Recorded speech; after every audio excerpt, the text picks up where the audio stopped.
right, welcome in. My name is Coach V, and you are listening slash watching to the Fifth Quarter Fantasycast. And so I'm your professional fantasy football boy, and I have with me today my co-host and best buddy of all time, Dr. Dry, Virgin fantasy football analyst. Dr. Dry, tell us why we should listen to you. How did you get into fantasy football?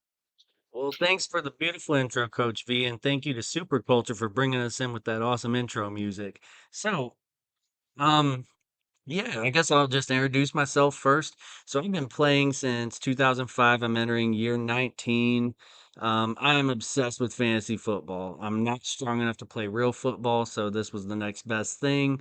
With all them big gargantuans, I'm too delicate. So basically, I came off a really strong year last year and just really went off the deep end after, just it's my number one hobby. It always has been, but I just kind of went off the deep end yet last year, and I only won one championship. I was in three leagues, but I went 36-5 in my regular season, and even though I was still dominant throughout. So it was just one of those things where I was like, you know what, let's start getting more into analyzing, and always been kind of a silly boy, so definitely, it was that time. I'm in my mid 30s, and Vinny's in his mid 30s, so we were like, you know what, let's start a podcast. That's what guys do in their mid 30s. So, that's why we're here and everything. Basically, I just love the game. I'm gonna be playing it whenever I'm super old and in a retirement home and all that. I'm gonna get a fantasy league together with all those guys, and it's something that I'll probably never quit doing. So, Vinny, we haven't been in a league together in a long time. Finally, back in a league together this year, but I know we played for a few years. What are your favorite things about fantasy? And I guess how'd you get started and everything? Well, I mean, I didn't know anything about fantasy until you brought me into the whole fantasy culture. Honestly, my first exposure to anything besides being just a fan and watching football and suffering, because my favorite team growing up was Dallas Cowboys, and they win their Super Bowl in 1995. I was 5 years old, and I was like, that's probably should be my favorite team because they just won a Super Bowl. And so that's all I knew about football until like I was like in middle school, and I saw like my mom, and she was a teacher, and they had this like pool thing going where you bet on the games, and I was like, oh, and it was like you bet on the winners of the games, and I was like, oh, that's a fun way to watch the game, is to bet and try to make some money. And so I didn't know you could do anything besides just watch it. And then about 12, 13 years ago, I had my first team with you. And just to be upfront with everyone, I was a non updater my very first year of fantasy football. Could have kicked you out, yeah. I more than, deserved to be just kicked out and never to be trusted again. But Kevin trusted me, and I got to play again. And then from then on out, I hated non-updaters like everyone else, and I played fantasy football to the fullest. Even when I was in eighth, ninth, 10th, 11th, 12th place, I would just play hard. And so I like fantasy football because my team sucked, and I was really like fading football just completely. Honestly, like I think I took a break 2 years ago and didn't play at all. And I was really just kind of done with football.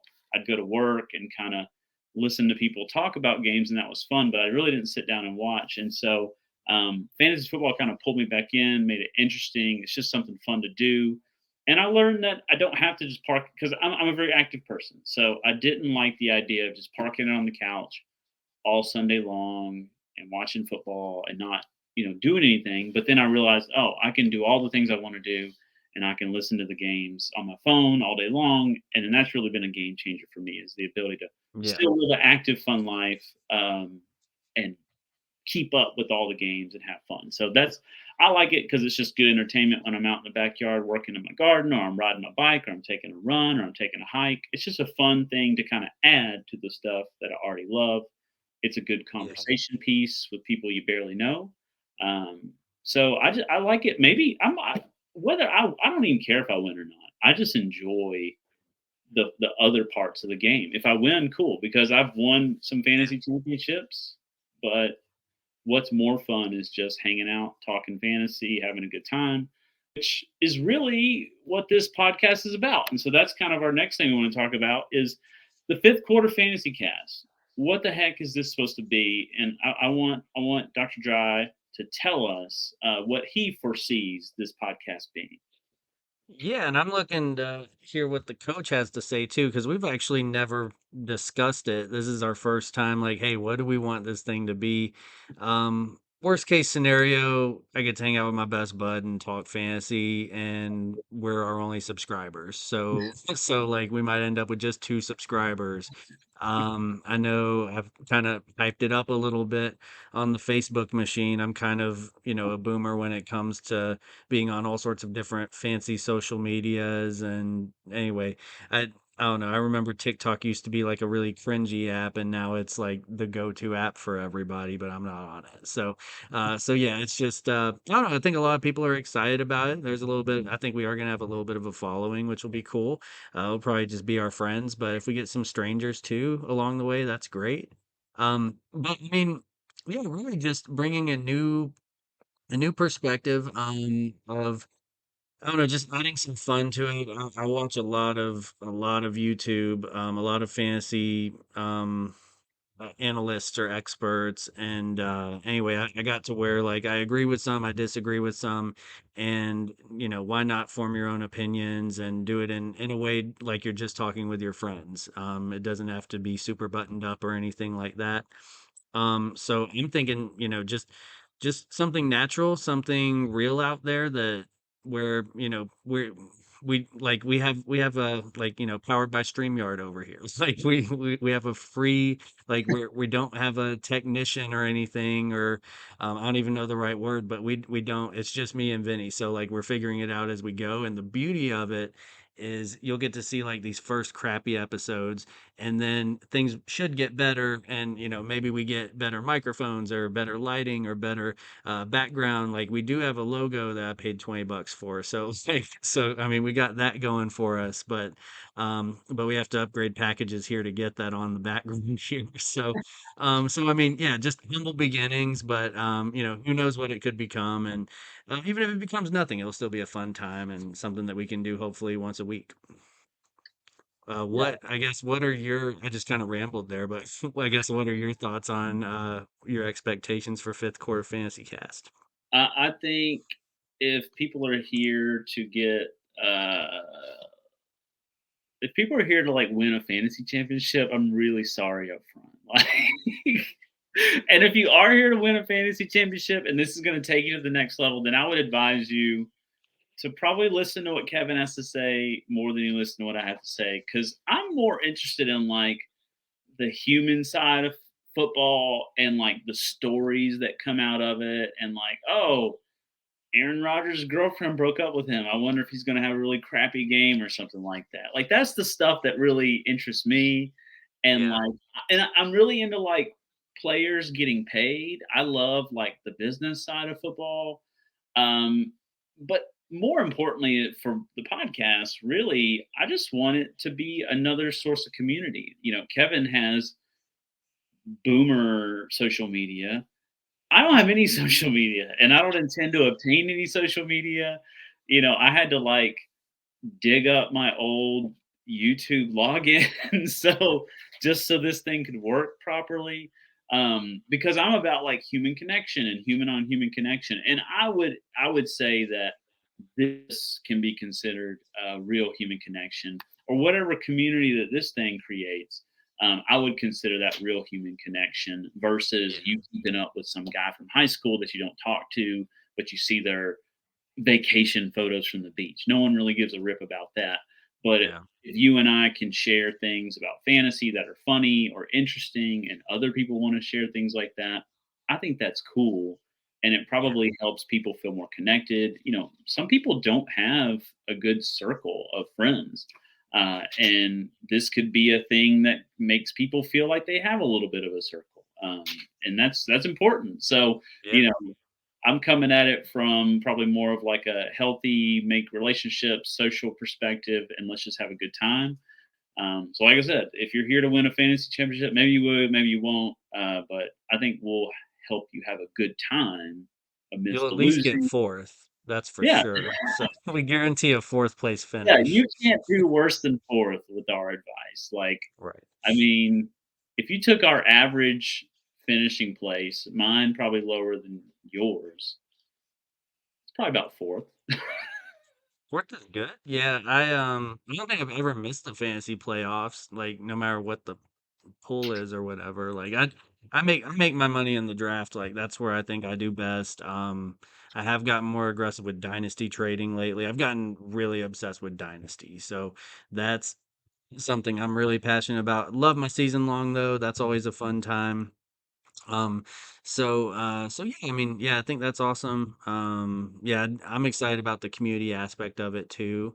We're sweet princes over here. We're not like we'll probably apologize if someone cusses us out, honestly. So like that's one thing like I don't know, and I know YouTube can be ruthless in that comment section. So we're ready for it, but hopefully, we meet some cool people who, just want to be part of want to become 125 percenters. So that's what we're going to call our subscribers. So um, that's what and that I think we're on the same page with all that. So let's get into the next segment. Basically, we wanted this first episode to be very nostalgic, more of a hey, here's who we are, and so we're going to talk about some of our favorite fantasy fellas ever, which is basically, and these aren't the best fantasy players. Like some of them are pretty good, but these are just like people that I don't know we've had a like personal connection to, whether they've been on our team or we just remember that season that we had them or something like that. So I'm gonna get us started with Randy Moss, but not Patriots Randy Moss, not Vikings Randy Moss. 2005 Randy Moss. That's Oakland Raiders Randy Moss. That was the first year I played, and he was my first round pick that year. I didn't know what I was doing in fantasy. I'm not a big stats guy, but I did look up the stats again. I was a little bit wrong. I thought he had five catches, 123 yards and a touchdown. He had five catches, 130 and a touchdown. And I remember watching that Thursday night game. They lost, but I just got to cheer for Randy Moss, and that's something I'd never gotten to do before. Like usually it was like, oh, I want this team to win and this team to lose. So I was like, all right, I'm hooked now. Like that was it for me. So I think at the time I was like 14, 15 years old or something. But So but that was uh your but yeah. first like real fantasy experience where you were Yeah, like, yeah. oh, So the end of yeah. the score of the game doesn't matter. No, yeah, so that's one of the beauties of fantasy is like, the game could be 41-3, but who cares? You have the kicker for that team, like, and you just want to see him pile it on. Like, there's so many ways to watch entirety of games that you don't care about at all. So, Garbage time um, 7-yard field goals. yeah, exactly. So 2005 Randy Moss is my first favorite fantasy fella. All right, so mine next one, the one I wanted to lead off with because I think it has the best story, is Victor Cruz. All right, so not injured disappointment Victor Cruz. This is original blow up Victor Cruz, and so I came upon Victor Cruz on my fantasy team because we didn't have a waiver wire. And okay, I don't know much about waiver wire and stuff. Like at that time, because Kevin, you were our commissioner, did I did the bad, waiver by the wire was way. a thing, right? Like other people had waiver It wires. it was. We were just barbaric. We didn't have like we were disgusting. We had no waiver wire. We also like did non PPR. Like there were a lot of messed up things going on in that league. So So yeah, uh I, yeah. I took advantage of. So in this league, if you're watching football on Sunday, you got the best players. If you had to work, or if you had children, or any other unfortunate life circumstance, sorry, your fantasy team's going to suffer. And so I was just watching the Giants play, and I was like, "Dang, that dude! Okay, Mister Salsa Man, I'll put you on my team." And then Maybe the rest Saucy from New York City. and so it was a great season. I remember I drafted him the next year, and it was not so great. But that season, I won't forget 2011, blow up Victor Cruz, and just the way I got him and how we had this barbaric system. And you can see in the transaction history just people watching football and picking up players on Sunday. Yeah, I think I had to deliver pizzas on that day, so I would always miss out, and like I'd get whoever was left at 9 o'clock at night, and yeah, just such a terrible system. I played in a fantasy basketball league that they sort of had a waiver wire, or not really, but like you couldn't pick up until like 3:06 a.m. So like we have our friend's brother, he's always awake at 3:06 a.m. He just sleeps in and stays up late. And he was able he basically first come first serve, he saw 3:07, he picked him up. 3:08, he picked up this player. And I remember I thought I was like, I'm gonna try to win this league last year. And I don't like fantasy basketball near as much. But I would still wake up pretty early, like 5:30, but it was too late. So I would get like the fifth best guy for the day. And anyway, it was good enough to get third place or something. But That yeah. dude loved fantasy basketball enough Yep. to wake up at 3 in the Yeah, exactly. Yeah. Oh, yeah. Fantasy football is where it's at for me. Yeah, way better. morning. So my second guy on my list, and this kind of goes back to like if your real team's bad, but you just start cheering for your fantasy team a bit more. Except this guy was on my real team. Chris Johnson, CJ2K. I got to watch the Titans win 6 games that year, but our boy rushed for 2000, was it 2006 yards or something like that?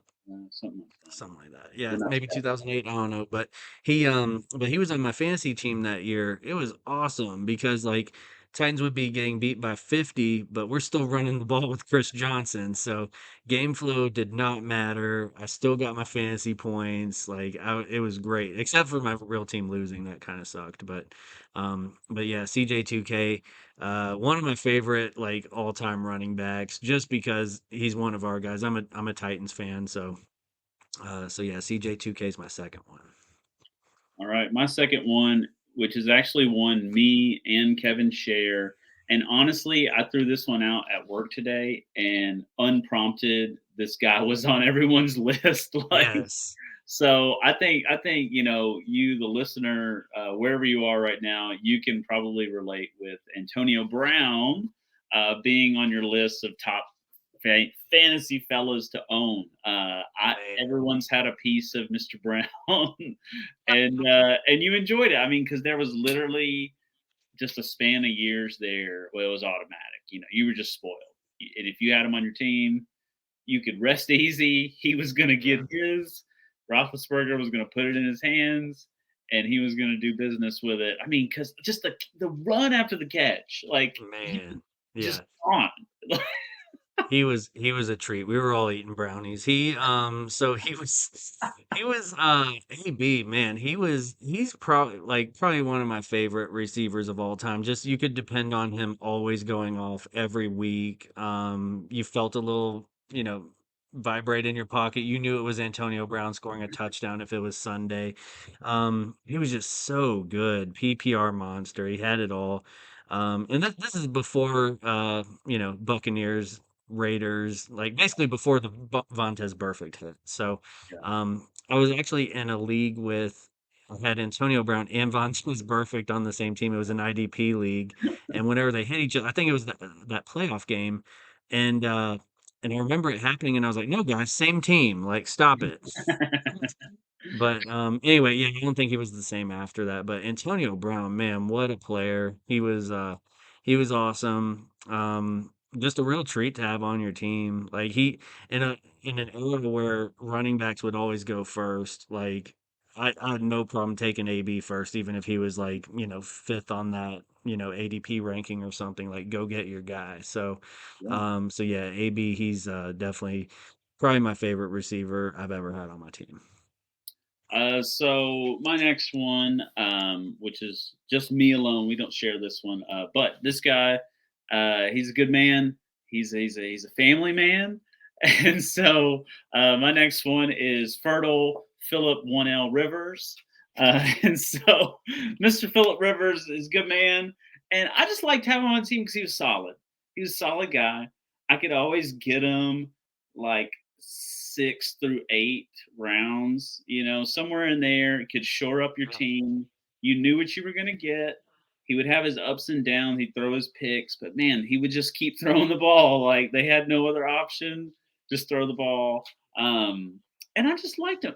Like I can do some unwholesome things in my life, but if I had Philip Rivers on my team, family man, a good boy, clean shaven always, I just felt like it buttoned up the whole team. So like I could have a squad full of convicts, but if I put Mr. Rivers right on top at the top QB spot, it was just like we all were clean down below. Yeah. He was neat too. Like I remember like he loved to talk shit. Like he was always like talking shit to the defense and just dishing it out, but like kind of in a classy way. But like, man, yeah, he's got a lot of kids too. He's definitely fertile Phil. I don't know how many he has now, but I remember it was like 7 or 10 or something. He was like putting up Cromartie numbers, but like married. And so yeah, Philip's awesome. Okay, who's your next one? All right, staying with the quarterbacks, Patrick Mahomes, 2018. And what made that one special, that was that now his rookie year, I think he attempted one pass, like because he was behind Alex Smith, I think it was in Kansas City, Uh-huh. and they just kind of held him back for a year. And then, but that first year he played 50 touchdowns, 12 interceptions, I think.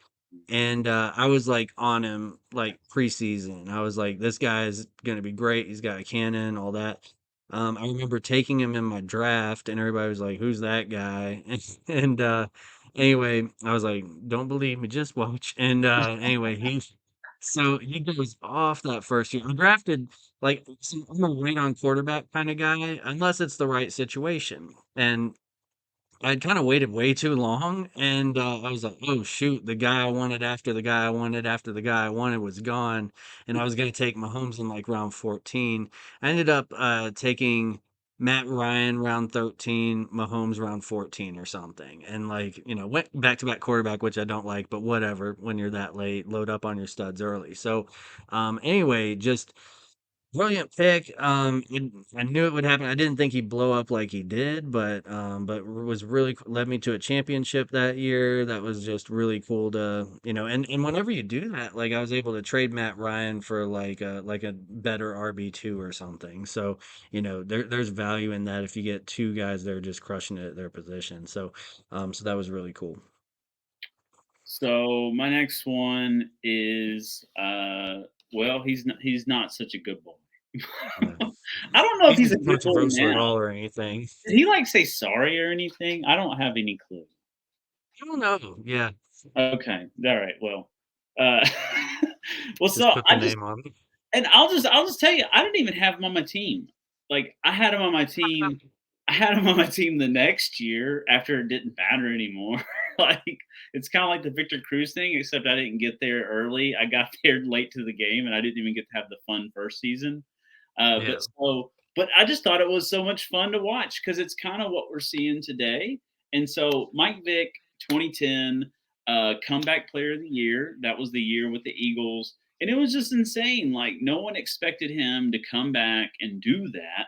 And it's kind of what we see now with the super athletic quarterback racking up equal pass to run yards to rush touchdowns and pass touchdowns are equal. Not to mention that dude could just like sling it 70 yards standing still.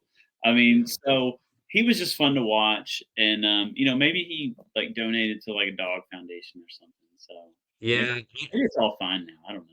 Yeah, my memory of 2010 Vic was I was against him that game where he had 6 touchdowns by halftime, and I think it was our buddy Justin Duke. He had Vic and Deshaun Jackson, who he threw 3 of those touchdowns to. So 9 touchdowns in one half. I was cooked. Like I was like. I think he had like a 0% chance to win, and it flipped the other way, and I had a 0% chance to win like very quick. So that's my one memory of that. So we're Um, getting into some more recent players with our yeah. last two official mentions. So who's your next one? My next one is a guy that just really does it for the fantasy community, Austin Eckler. Um, he's awesome. Honestly, like I draft him over, like I'll draft him way too early. Like I don't care. He always pays off. He's had like 38, 39 touchdowns in the last 2 years. Who's doing that? Like, come Mhm, on.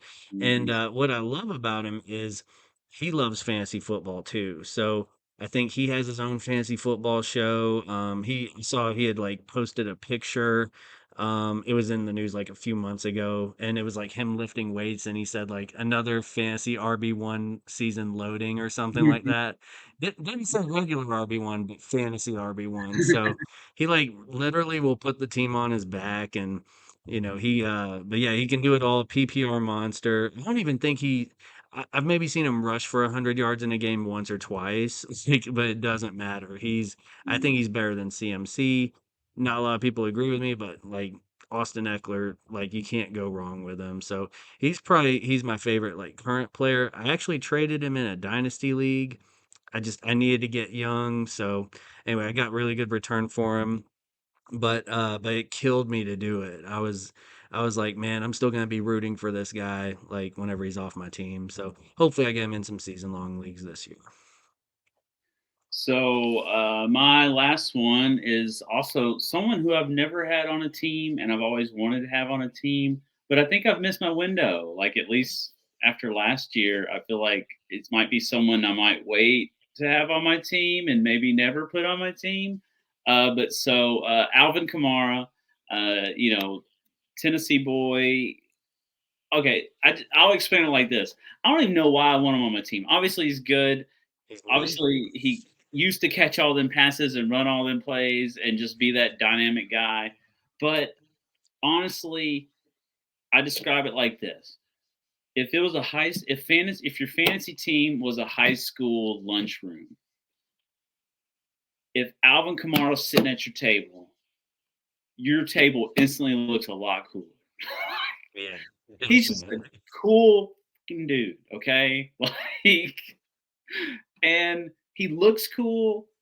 And like, if he just like said hey to me in the hallway going to English, I would just be like, hey.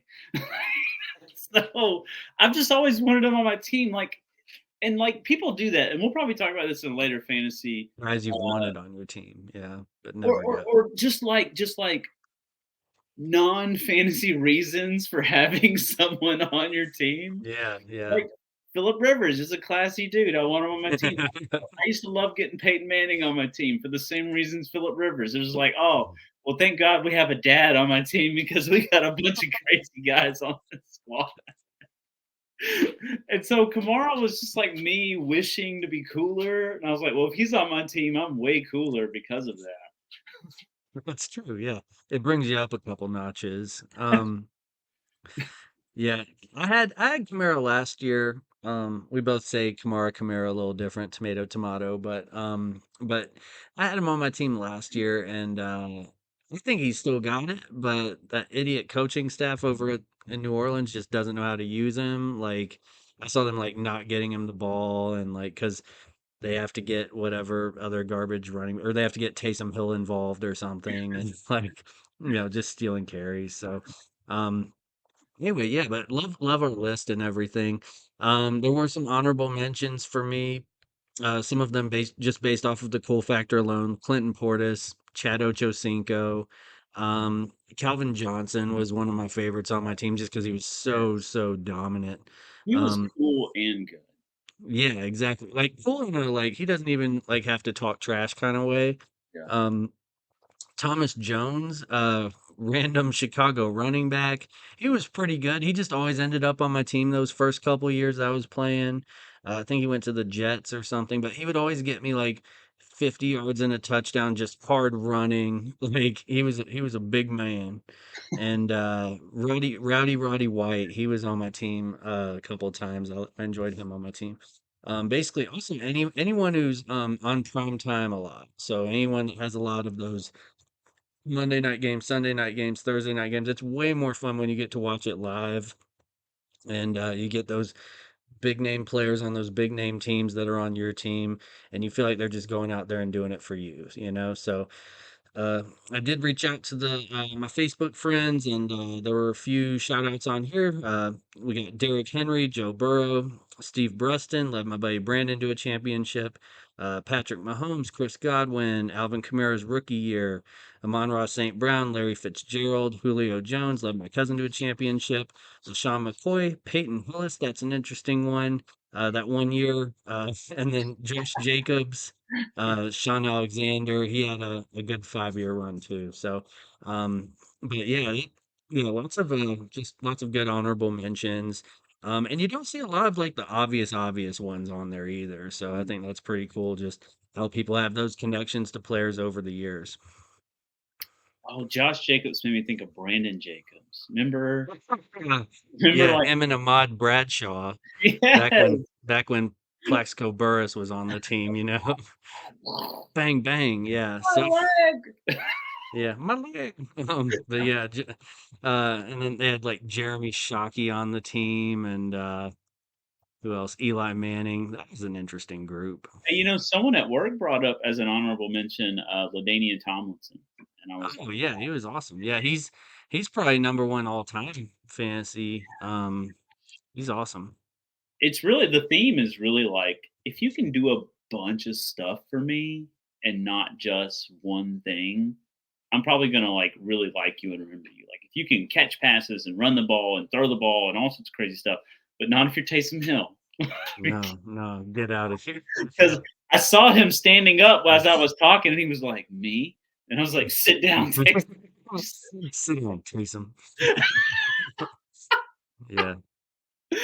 Okay, so our last little bit is we're just kind of tossing it out, trying to help. The community helps this thing run smoothly, and so we want to know in our next show we're going to talk about your favorite fantasy league settings. And so, what are you into? What sort of thing are you into if you're into that sort of thing? And so, Like Josh PPR, Stokes. non PPR, non waiver wire barbarianism, double quarterback, 12 team, 14 team, 10 team, 8 team. Have you ever been in an 8 team league? Sucks. It's like everybody comes out of the draft like my team's stacked. My team, yeah, everyone's team is stacked. There's only 8 teams. Like you have to really mess up in an 8 team draft. Uh, you won't see me cheering for the 8 team setup. So, pop in with your comments, whether it's on Kevin's social media or if it's on the comments in our YouTube section. Pop in with your comments, not just about how fantastically good looking Kevin is, or asking him to like unclothe himself, which is all still okay. But more importantly, tell us about your favorite fantasy football league settings right after you ask Kevin to be shirtless on the podcast, and that'll help us, and it'll create a little bit more community, and obviously, we'll throw in our opinions on that stuff too. Let's build this thing to 5 subscribers by next episode. That's our challenge to you guys. So we need fifth quarter 5 subscribers. That's Okay, the well, ultimate goal. that's been our show. Thank y'all for popping in and listening. And we enjoyed this. We hope you have a good time. And in the meantime, y'all enjoy yourselves. Keep preparing for the upcoming fantasy season. And on behalf of Dr. Dry, I'm Coach V. We will catch y'all next time.